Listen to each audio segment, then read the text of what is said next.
Hello and welcome to Nerdarchy For Nerds by Nerds. I'm Nerdarchist Dave, and tonight I'm hanging out with this Nerdarchist Ted. How you doing? Zoo Mafia is the game that we are currently creating. It is mostly created. I mean, we still have more work to do. Zoo Mafia, we've played many campaigns of at this point. We've got, I think, 3 up on the channel right now. And we're working on in the middle of the 4th. Yep. Yeah. We did session 4 last week of the 12 session arc. I'm enjoying the different take that I'm doing it as a, not really truly connected at the beginning to, a life of crime. So before we go any further, just in case anyone's not familiar with Zoo Mafia is, has the tagline, do crime, go wild, but don't let the humans catch you. At its core, you are playing a zoo animal, the 1920s, 1930s. It's kind of like a Secret Life of Pets deal. During the day, you're just a regular zoo animal as far as the humans are concerned.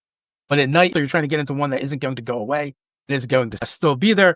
The game mechanics are inspired by Power of the Apocalypse, heavily by Monster of the Week. We really love the playbook system, and we also like the fail, successful consequences, success, and crit success that system provides as well. But we kind of deviate from it a little bit in the sense that we've added an extra die, some die mechanic tricks. We use, just like Monster of the Week uses luck, we use markers, and it's just another way for you to add bennies to the game.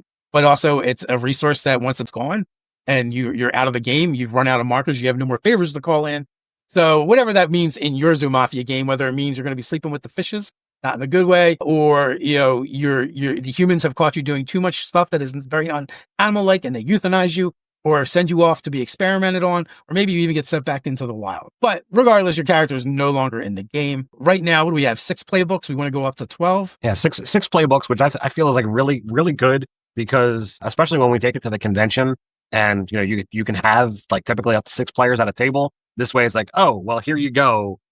Pick one of these, and everybody gets to be one, and you don't have any crossover because in Powered by the Apocalypse or games similar to there's each playbook is designed with a certain focus, and unlike D&D, like it's not good to have let's have 2 drivers. Well, are you really going to need 2 drivers? Are you really going to need 2 safecrackers? How often are you going to need to crack 2 saves at one time or drive 2 vehicles at one time? Like, it doesn't hurt to have 2 goons or 2 buttons, because they're good at laying on damage. Maybe you're playing a really heavy combat game and that's going to be worthwhile. But other than those 2, I don't feel like having duplicates of any of the others is all that beneficial. Yeah. Well, also the couple things, right?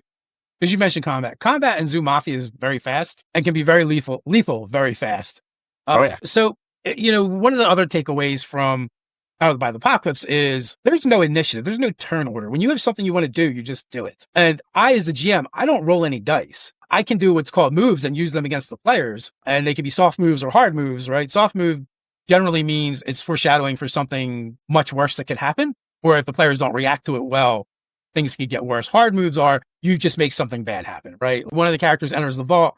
Well, iron bars slam shut behind them. They're trapped. That would be a hard move. Or, there's a drive-by and they just automatically take 3 points of damage. That would be like a hard move. But other than that stuff, as a zookeeper, the GM, I don't touch the dice. Let's say, sneak into the bar unseen. Okay. So the character wants to sneak into the bar unseen, and he would just roll his 3d6 and get the number.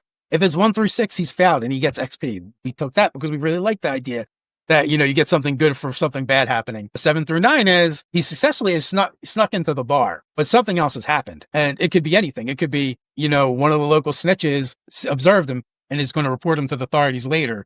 Or you sneak into the bar, but there's still someone there.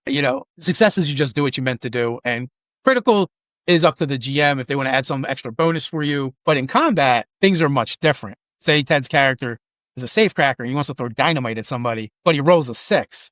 Well, that might be you drop the dynamite at your feet and you're going to take the damage instead. Or, the enemy unloads, the revolver in your direction, causing you some damage, but also, spoiling your aim and causing you to miss. So you don't do anything, but you take damage. Successful consequences in combat is you do the thing you meant to do. You shoot the enemy, you throw the dynamite at them, stab them, you rake them with your claws.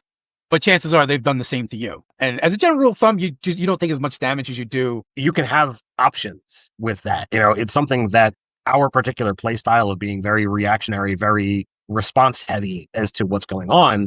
I love it. Be like, okay, well, I've got 2 ideas here. Which one what consequence are you going to select? That is a lot of fun to put in the player's hands.